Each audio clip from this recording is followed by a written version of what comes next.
sosial yang akan membantu adik menangani masalah pelecehan seksual yang terjadi sama adik. Sebelumnya boleh tahu namanya siapa? Laila kerja Laila. Laila kelas berapa ya kalau boleh? pas 2 SM 2 SMA ya. Berarti umurnya sekarang 18, 19, 17 tahun. 17 ya, 17 ya. Oke. Ada berapa bersaudara sih di keluarga?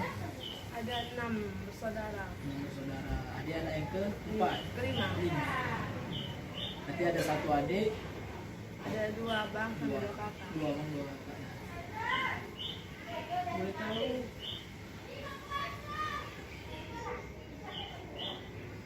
di SMA mana di sekolah? Sama 17 loh.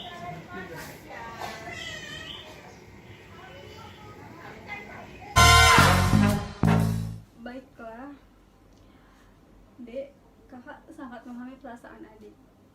Dan sepertinya adik sangat terbebani dengan keadaan seperti ini.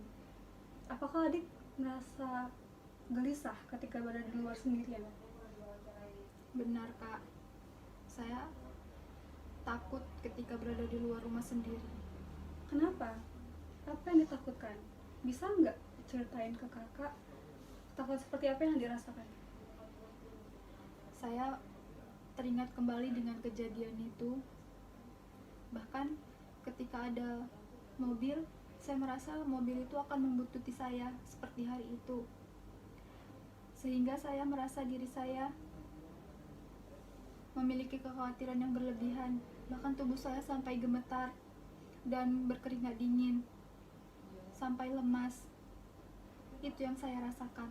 Sepertinya rasa ketakutan yang dirasakan sangat besar setelah kejadian ini. Apakah adik pernah mengalami traumatis? Apakah adik bisa menggambarkan trauma itu seperti apa?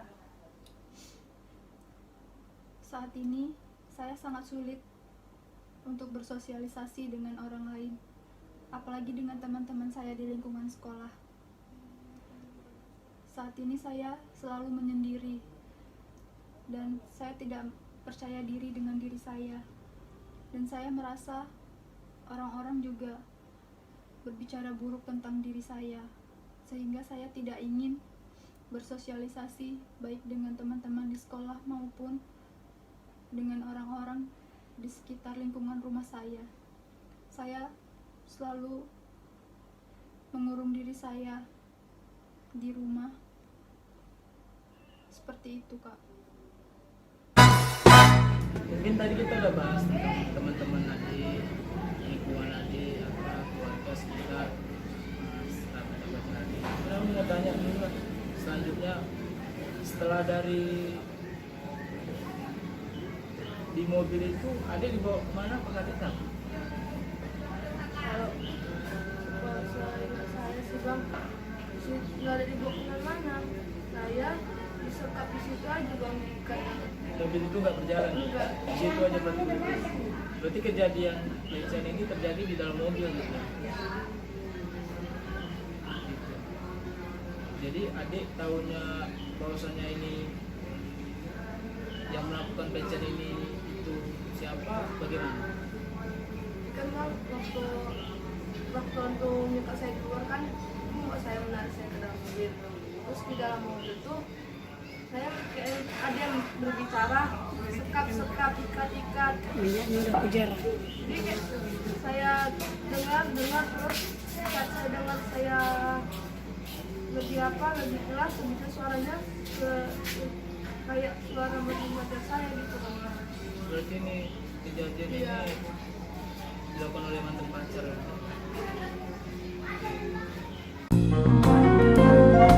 Baik, apa yang Anda pikirkan sampai Anda merasa tertekan hingga takut ke rumah kembali? Karena dari pengalaman saya selalu menjadi korban bulian di luar rumah. Oke, baik, mari kita pikir bersama.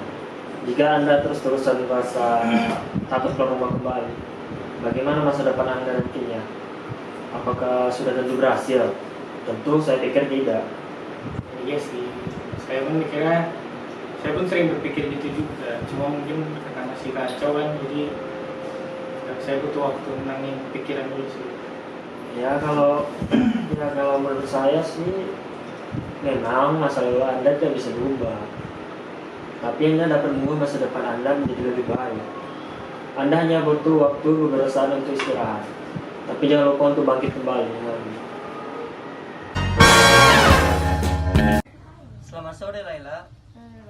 Baik, kita akan lanjutkan sesi interviewnya ya. Apa yang membuat Laila minder atas perlakuan-perlakuan orang tersebut? Iya, saya minder karena saya sudah malu bang atas perbuatan tersebut gitu. Jadinya saya lebih menjadi orang yang introvert dan menutup diri, dan saya menjadi lebih banyak berkurung di rumah karena perlakuan tersebut sangat negatif bagi masyarakat di sini. Terus Laila mau sampai kapan mengurung diri?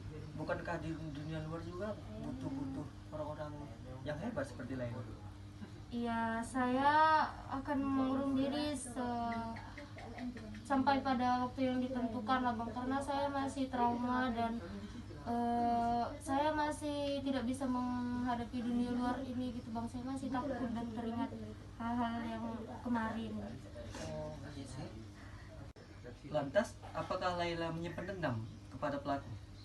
Ya, saya gimana mau bilangnya bang, soalnya di situ Laila sudah tidak tahu lagi mau gimana, karena situ Laila diramein gitu. Laila sendiri perempuan, di dalam mobil itu semuanya laki-laki, semua Laila sendiri perempuan. Lantas, dengar saya nih, Laila dicemooh oleh tetangga. Apakah Laila menyimpan amarah pada tetangga-tetangga yang mencemooh Laila? Tidak, ya saya tidak marah bang, karena itu sudah menjadi kesilapan saya, dan tetangga juga berhak menjuliti atas hal itu. Saya rasa Ironis juga ya. Lantas apakah tetangga memang memperlakukan Laila seperti ini pada hari-hari sebelumnya? tidak bang, karena sebelum itu Laila termasuk salah satu orang yang berprestasi. Laila di sekolah sering mengikuti perlombaan seperti kesenian dan juga saintek. Terus Laila juga di lingkungan ini selama ini dianggap sebagai anak yang baik dan pintar juga bang, dan saya sering dibanding-bandingkan dengan anak-anak mereka gitu. Perlakuan tetangga terhadap Laila selama ini sangat baik sebelum terjadinya hal ini gitu bang.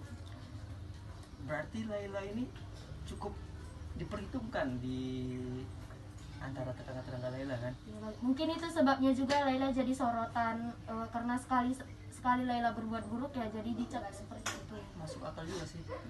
Tapi saya cuma mau ngomong sama Laila, hal-hal tersebut tidak usah terlalu berlarut dalam hal tersebut, karena Laila ini orang-orang yang berprestasi.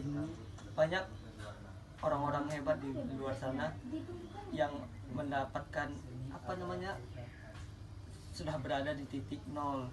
Mungkin Laila sekarang sudah berada di titik tersebut, titik jenuh di mana Laila sudah diperlakukan tidak baik. Itu hal yang wajar sih, tapi saya cuma mau bilang sama Laila itu adalah orang yang hebat. Jangan pernah merasa minder akan perlakuan tersebut. Ingat, setelah badai pasti ada pelangi. Iya. Jadi Laila jangan terus-terusan minder. Laila itu orang yang hebat, apalagi kan Laila sebelumnya itu banyak ikut lomba dan menang gitu. Itu kan suatu hal yang hebat. Iya, alhamdulillah bang. Nah, jadi Laila jangan terus-terusan ya seperti ini. Iya bang. Ingat, masa depan masih panjang Laila. Iya bang. Terima kasih. Iya. Ingat ya Laila, tetap semangat. Iya bang. Oke bang, perkenalkan bang, nama saya Azwar Asbatubara, saya dari pekerja sosial. Sebelumnya saya ingin bertanya nih kepada abang, tahu tidak sih tingkah laku normal remaja seperti apa? Yang ku tahu selama ini ya bagus-bagus aja sih bang, kayak mana, karena aku berasal dari kampung, jadi masih bagus-bagus aja sih. Aku baru di Medan bang, jadi nggak tahu. Sebenarnya itu yang pertama itu apa ya, ada 6 poin sih bang tingkah laku normal remaja itu. Yang pertama itu pola tidur. Remaja mempunyai jam biologis yang berbeda dengan anak-anak bang, jadi harus teratur juga, butuh 11 jam lebih untuk tidur gitu sebagai remaja yang normal. Dan yang kedua itu merasa murung dan mudah marah. disinilah tingkah laku normal remaja itu suka murung, suka marah gitu bang.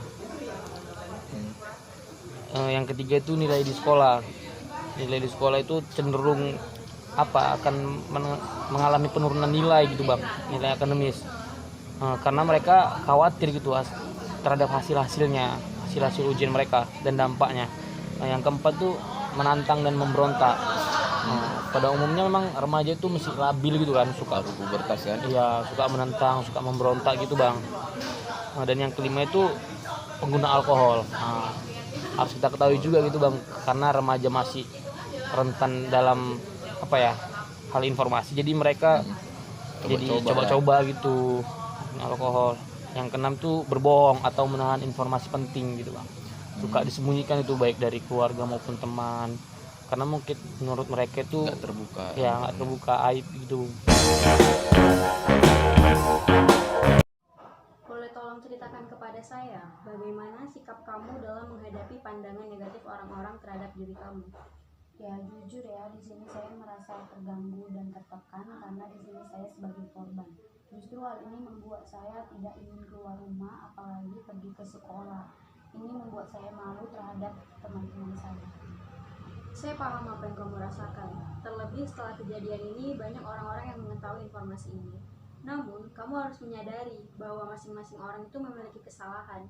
Dan kesalahan itu memang tidak dapat diubah, tapi kita masih memiliki masa depan yang dapat ditata. Ya, saya di sini juga mencoba memaafkan setiap kesalahan orang yang menganggap saya negatif. Dan saya menyadari bahwa setiap orang juga memiliki kesalahan yang berbeda. Apa aktivitas yang sedang kamu lakukan sekarang ini? Hanya di rumah dan pergi ke sekolah. Bisa kamu ceritakan keseharian kamu? Biasanya di dalam kamar, pergi ke sekolah, setiap pulang dan pergi diantar jemput oleh kakak saya karena saya masih takut untuk pergi ke rumah. Berarti yang mengantar dan menjemput itu kakak kamu? Iya. Kamu masih belum berani untuk keluar dan ketemu orang lain? Tidak. Dengan keadaan yang masih takut ini, dan kejadian seperti ini, apakah kamu fokus belajar di sekolah? Iya, terkadang saya tidak fokus belajar di sekolah. Kamu masih sering terdiam mengikuti pelajaran di sekolah? Lalu bagaimana hubungan kamu dengan teman-teman kamu? Mereka mengejek dan menyuruh saya dan tidak mau berteman langsung. Tidak ada yang bertemu dengan kamu? Tidak. Dengan rasa takut yang masih kamu miliki, bagaimana kalau kamu belajar di rumah atau homeschooling? Karena dengan homeschooling, kamu bakal lebih fokus lagi untuk menuntut ilmu. Selamat sore Pak. Perkenalkan, nama saya Adita Pangaribuan. Saya pekerja sosial dari Dinas Sosial. Sebelumnya, apakah kakak bisa memperkenalkan diri kakak? Sebelumnya, Boleh. Nama saya Minam Nafitupulu dari Sibun Pardang Sina, Kabupaten Toba Sambasa. Oke. Bolehkah kakak menceritakan kronologis kasus pelecehan seksual yang kakak alami? Pada saat itu saya pergi ke pasar, lampu jalan kami itu mati, lalu saya pergi dan sampai ke toko dan saya pulang kembali. Tiba-tiba di tengah jalan ada seorang lelaki yang datang menghampiri saya dan meraba-raba yang punya saya atau payudara saya dan melakukan yang saya tidak inginkan. Lalu saya berteriak dan tiba-tiba seorang warga keluar dan menyelamatkan saya dari kejadian tersebut. Sebelumnya, apakah kakak tahu apa arti pelecehan seksual itu? Pelecehan seksual itu adalah sesuatu yang kita tidak inginkan yang membuat kita trauma karena perlakuan seorang pria tersebut. Saya tidak bisa membayangkan saya dilakukan seperti itu. Oke, saya luruskan ya Pak. Pelecehan seksual itu adalah suatu tindakan yang telah dilakukan seorang kepada kita. Contohnya ketika dia melakukan kekerasan seksual, ketika dia telah melakukan tindakan yang tidak seharusnya dilakukan mereka kepada kita. Oke. Setelah pelecehan seksual itu terjadi, apakah yang telah kakak rasakan? Saya merasakan trauma dan saya tidak mau lagi pergi pada saat malam hari untuk pergi ke pasar, saya merasa sudah kebingungan sehingga membuat saya kadang-kadang merasa mau menangis. Saran ya kak, kalau kak mau pergi kemana-mana, terlebih malam hari jangan sendiri-sendiri ya kak. Takutnya nanti ada tindakan-tindakan yang seperti itu lagi, melakukan pelecehan seksual gitu. Kalau saran sih kak, mending ada teman supaya tidak ada yang berani melakukan pelecehan seksual. Terima kasih. Anda, bila Anda seperti orang yang pada kasus tersebut atau keluarga Anda tersandung kasus tersebut. Kalau saya sedang berada di kasus tersebut, misalnya diculik begitu, saya akan melakukan pemberontakan, perlawanan sekuat tenaga saya. Ya, setidaknya berusaha untuk melarikan diri. Dan kalau keluarga saya yang kena begitu, ya saya akan cari tahu siapa yang melakukannya, siapa yang ini, dan itu melapor kepada pihak yang berwajib biar bisa ditangani dan dicari. Bila Anda mendapatkan jaminan dari kepolisian, apakah Anda mau memulai hidup seperti dulu lagi? Ya mau, setidaknya kan saya itu kan butuh jaminan juga, hidup saya butuh ketenangan juga, tidak diancaman lagi. Kalau begitu, Anda siaplah untuk menjalani terapi agar Anda menjadi manusia seutuhnya lagi. Ya siap, saya kan ya sejak dari kejadian tersebut saya mulai trauma. Saya jadikan untuk terapi-terapi gitu biar saya pun tidak trauma lagi akan hal begituan lagi. Untuk Anda mendapatkan kehidupan yang layak lagi. Yep.